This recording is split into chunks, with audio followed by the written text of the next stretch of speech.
Holy shit, man. 7 days to the NFL draft. Can you believe it? It's already around the corner, bro.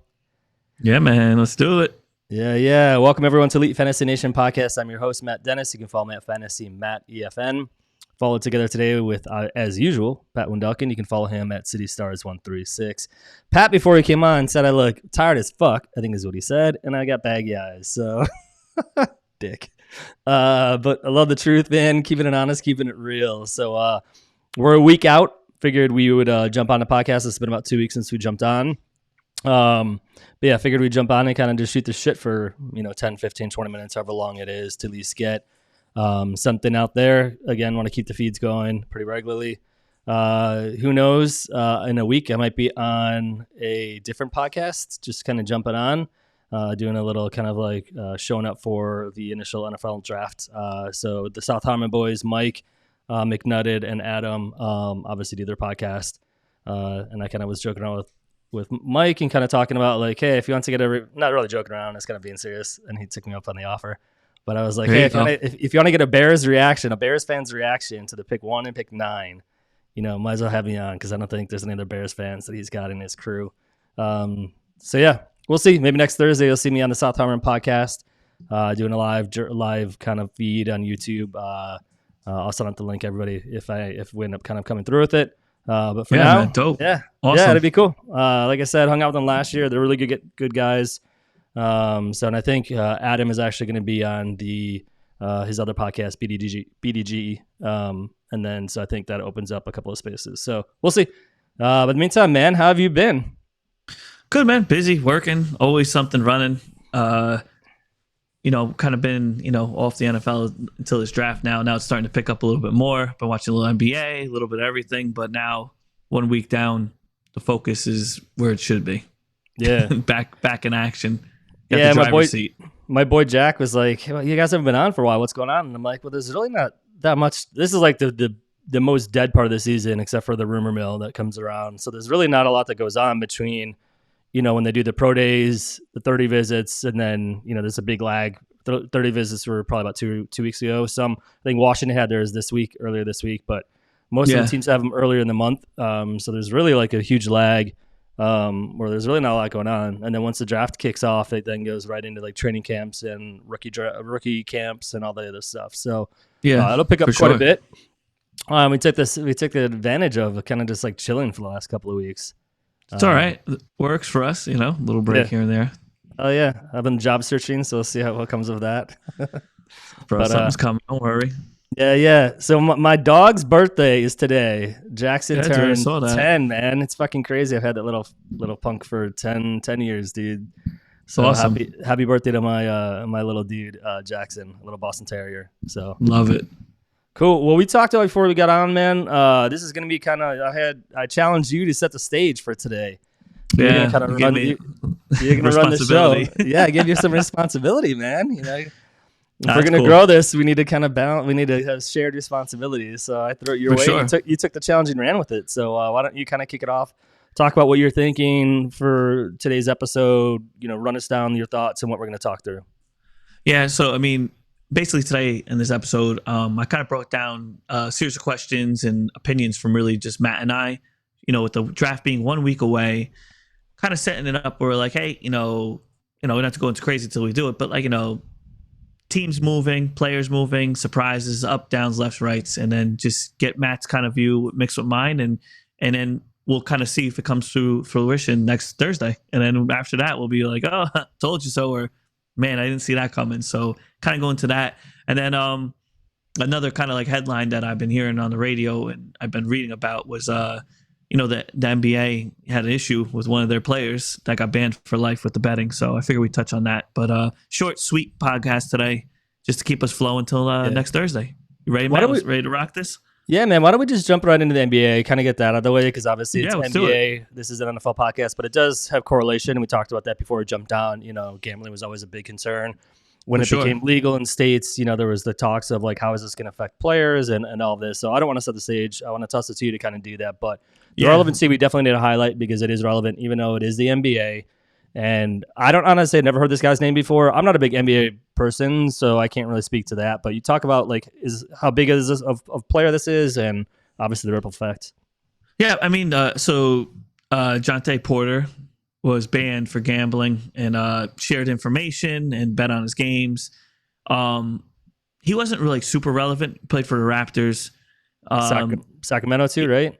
Yeah, it was like, well, Sacramento's where so this is where how it really started. Since you said it, March 20th, he played against Sacramento. Oh, against that's where he that. played. Basically, put a bet that he placed 80,000 that Porter would not hit. The numbers set for his parlay. So he bet basically, I'm going to miss my shots, under the rebounds, under shots, under minutes. You know what I mean? Like all of it, assists, whatever he could do to make a craziest parlay and crack it for 1.1 million. That's basically how he got caught.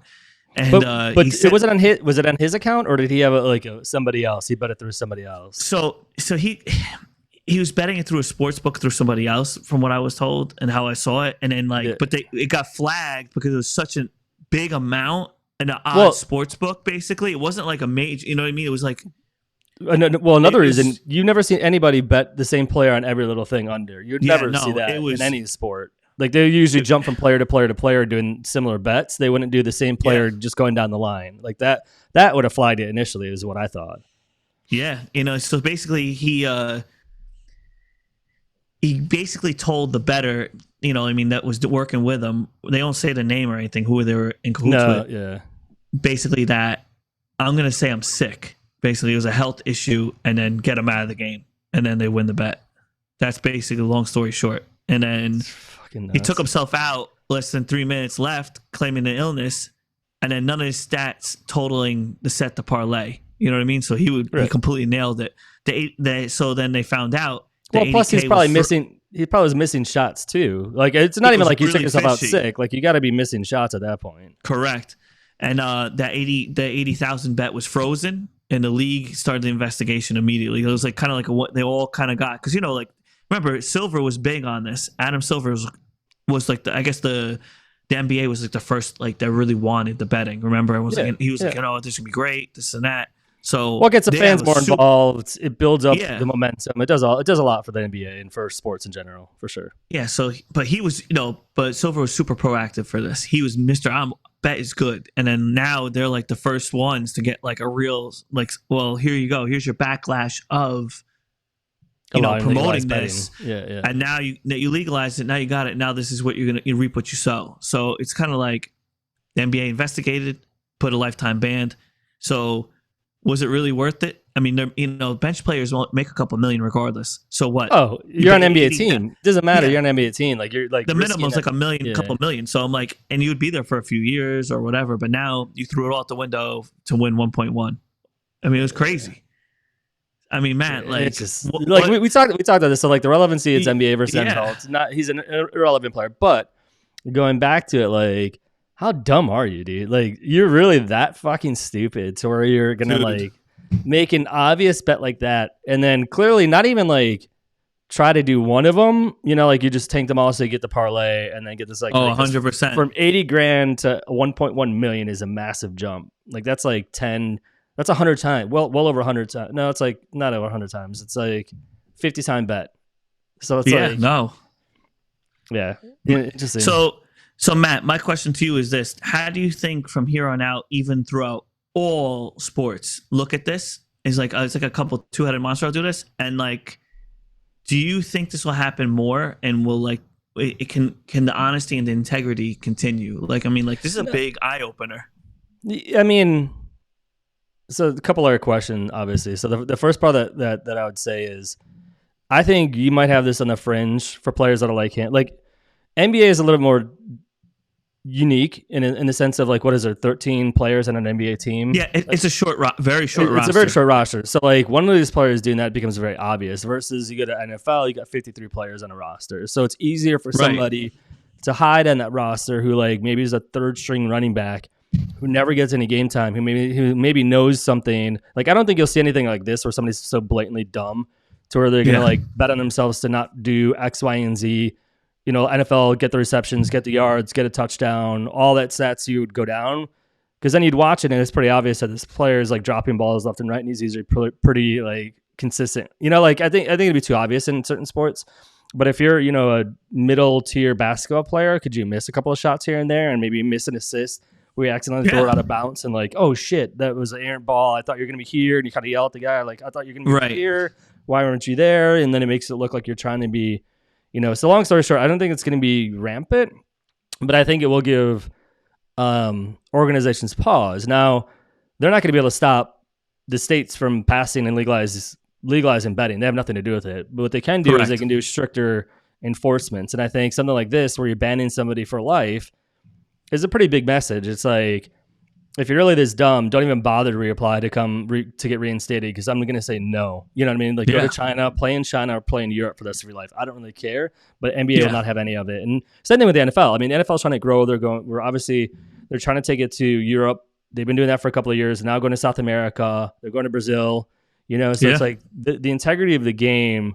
They would do everything. Roger Goodell would do everything in his power to make sure the integrity. And I think the owners would too, to be honest with you. I think the owners would be just as pissed as the commissioner.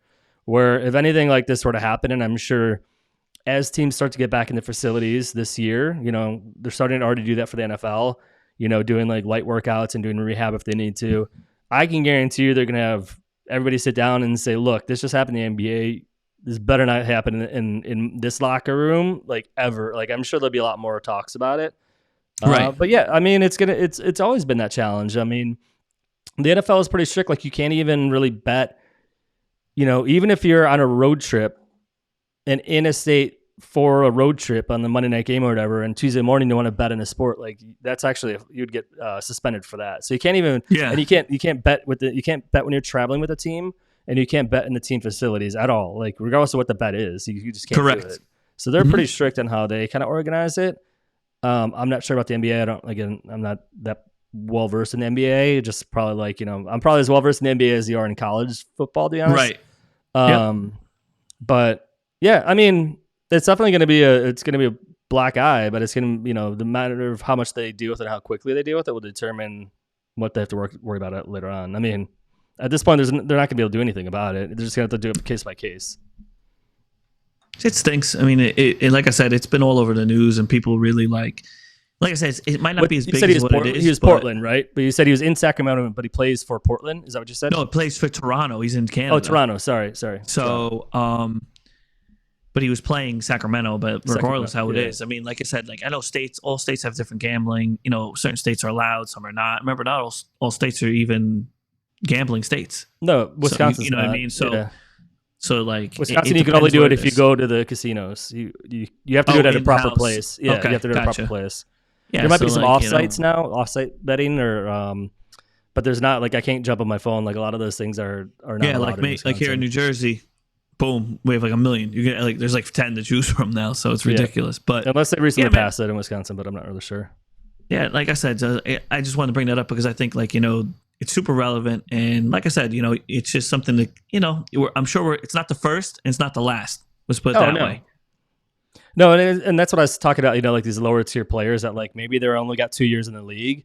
They're like, screw it, I'll risk everything, for an extra paycheck, because I know I've only got 1 or 2 years because I'm not that great of a player. Like, I could see that being more of a problem than, like, the guys who are middle tier or upper tier, because they're not going to risk their career for a shitty $1 million bet when they're making $10 million a year. You know what I mean? It's like, it makes no sense. Yeah, like, this guy probably doesn't have endorsements like the sneaker deals or anything crazy. So he's probably like, whatever. I mean, like I said, he wasn't a major player. You know what I mean? You're not going to see LeBron or Jalen Brunson or Giannis risk the whole career for a stupid bet when we're making hundreds of million dollars. Yeah. So it's not. So yeah, like I said, I wanted to get your point on that. Just something to keep it flowing and relevant of what's going on in the sports world. So let's get back to what we're really here for, the football. Man. Yes, sir. So Matt, my first thing that I've been thinking about, and I talked to a couple of my friends about this. But you're the guru, Mr. Collegiate Man. First one, what team goes up in this draft, and what team is going to drop down in this draft? Like, who's swapping sides, or where do you see a move, a true move? You don't have to go crazy, but like kind of like a rough little draft in your mind. None of this is going to be. I mean, there's already been a lot of contacts and a lot of content that's already been out there. Minnesota's probably the biggest one that's been projected to move up. Okay. And the main reason is they're currently sitting at 12 Here, I'll pull up. Yeah, they're sitting at 12.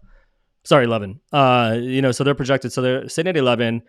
They previously traded a couple of draft picks to get a second pick in the first round at 23. So they currently have 2 first round draft picks. So the thought is that now they're within striking distance. Minnesota could easily, they need a quarterback. Obviously, they don't have Kirk Cousins.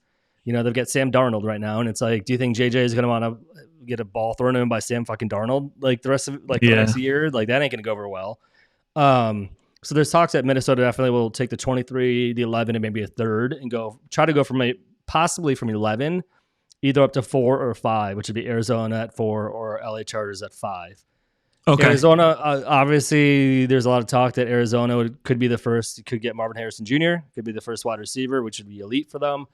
They do have other needs. Obviously, LA Chargers, we all know, got rid of all their fucking wide receivers, so they definitely could use a wide receiver. But with Jim Harbaugh in there, it's like they need a lot. There's a lot more that they need in LA versus just a wide receiver. And with the wide receiver class being so prevalent, there's thoughts that LA specifically could probably move back, let Minnesota move up to 5. They could take their Minnesota's 11 and 23 and get extra draft capital within the first round. So that's the first talk. I mean, I've heard, there's some people that have projected that even New England can move out to get extra draft capital now that Bill Belichick's gone. There's a lot that they need to redo and rehash in New England. And there's talks that instead of grabbing a quarterback at 3, they could drop down and get one in the second round or later on in the first round and move back up. So those would be the 2 biggest. 3 and 5 would probably be the 2 biggest positions. Maybe Arizona, but I feel like I think it's more like the Chargers move back than Arizona would move back, personally. Okay, that's cool, man. Like I said, I like it. I want the Matt Dennis insight, his own report. You know what I mean? Screw everybody else. Going off of that, Matt, we're looking at the draft. We're all watching it. Where's this like a sleeper move? Where do you like a person from a team perspective or from team or you can be both team or just an actual player moving up? Like you're like, wow, like I could have saw this coming. Actually, anybody or any position in your mind, or any team if you would like. From a sleeper team perspective, like I don't really see that much in the team perspective. I honestly think there's talks that there could be a shit ton of trades in the first 10 picks. Right. I think there might be 1 or 2. I think it might not be as crazy as what people are projecting.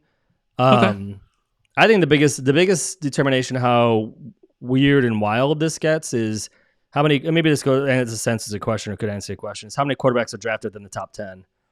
There's currently people that are projecting that there could be 4 quarterbacks drafted within the top 5. So it's like if Minnesota jumps up to 5, they would take a quarterback. The first 3 teams are projected to get quarterbacks. So that could be. First 3 picks are quarterbacks, then you have maybe wide receiver, MHA to Arizona, then he'd go back to a quarterback at 5. The one player that I've been hearing a lot that could drop would be Drake May, to be honest with you. JJ is getting a lot more steam. He's kind of popping up a lot more. There's a lot of inconsistencies, and people have a lot of doubt about Drake May, which is odd because coming in when I first started, we first started talking about this draft class like back in January. I looked at him as the QB 2. I thought it was like a guaranteed, like he wasn't going to drop farther than 2. And it's kind of crazy like how it's flipped. There's talks that he may even drop to the back end of the first round instead of being a top 5 or top 10 pick, which I think would be a massive fall for where it was.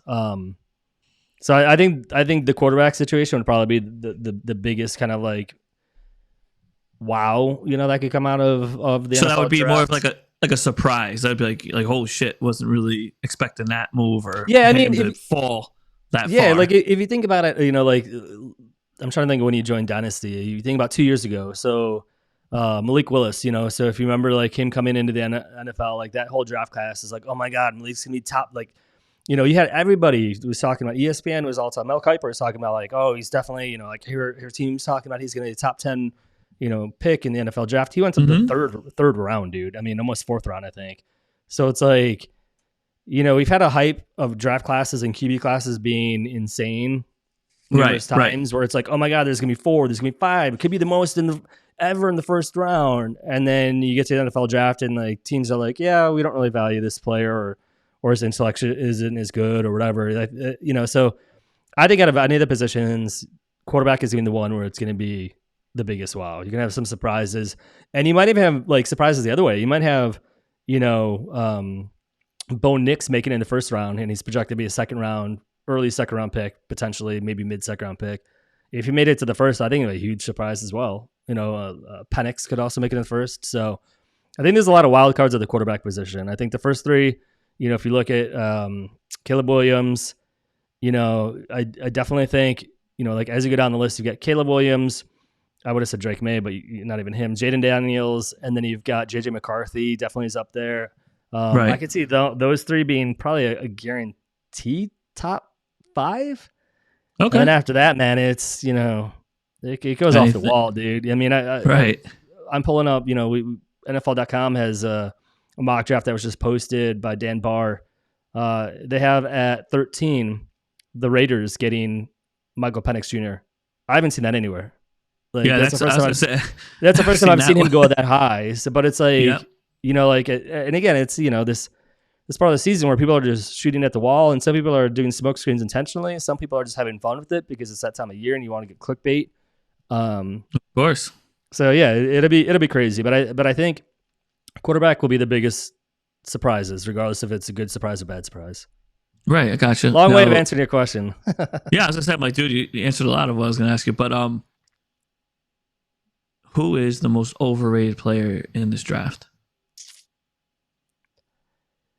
Overrated. I mean, that's a good or question. Overhyped, or however you want to put it. I mean, just kind of like. I think JJ is probably the most overhyped because I don't think he's shown enough. I mean, the thing about JJ, he's climbing up the boards right now because, oh my God, he's such a football guy, and it's like it goes back to the old school mentality of like, who do you draft? You draft the guys who are like the football geek and like he's a cool guy and he's an alpha and he's this or that. You have to put him on the NFL field, and it's like, or when he was at Michigan, even the national title game, like he didn't look that great. He didn't cost him obviously the title, the championship, but he didn't look amazing. Right. He didn't look like a top 10 draft pick in my opinion.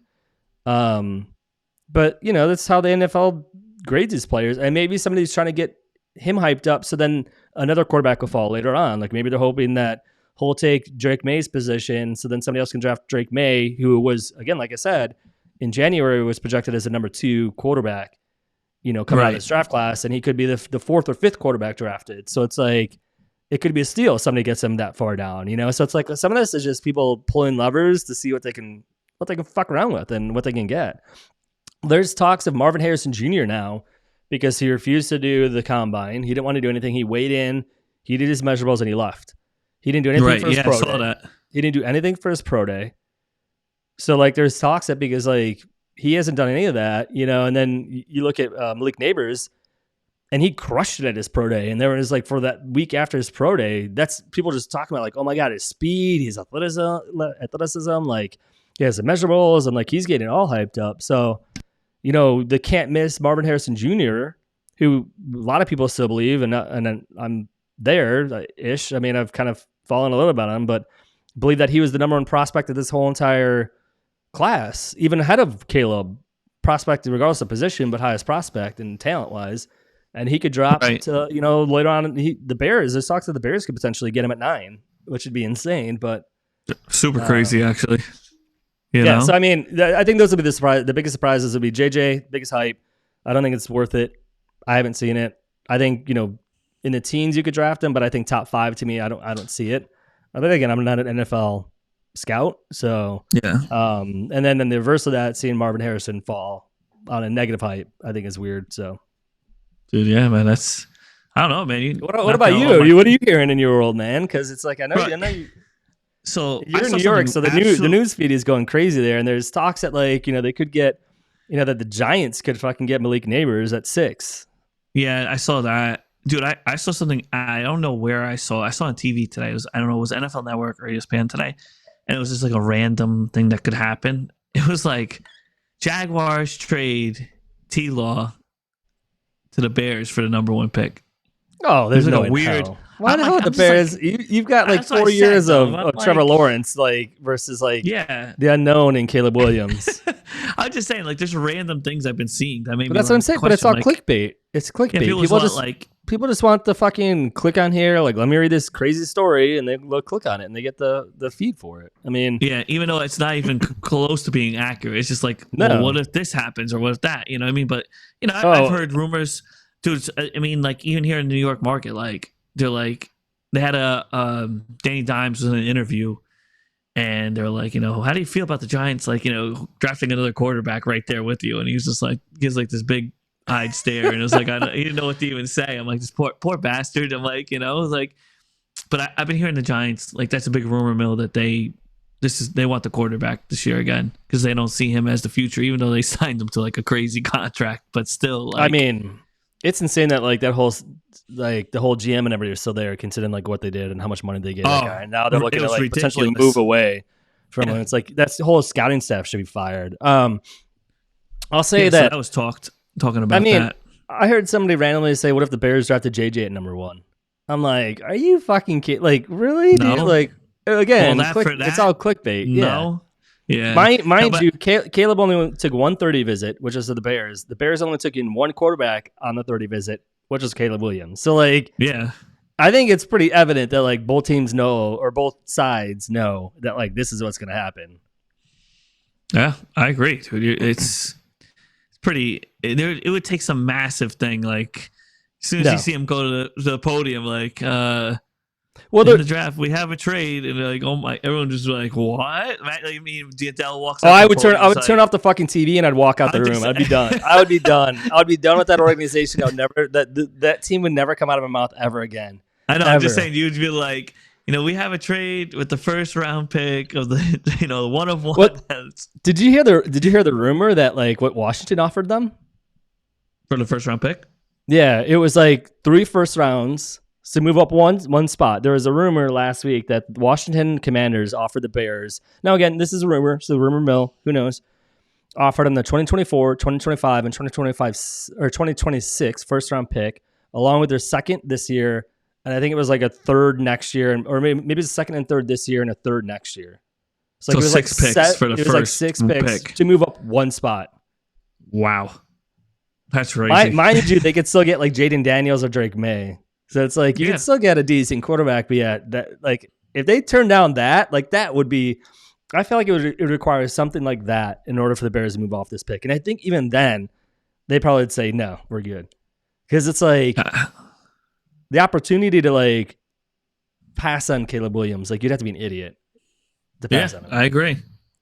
Especially trading away, if they still had Fields on the team, if Justin was still, on the Bears team and they hadn't traded him away, I would say there's a possibility they could trade it. At this point, like they've basically told everybody that they're taking Caleb. So 100%.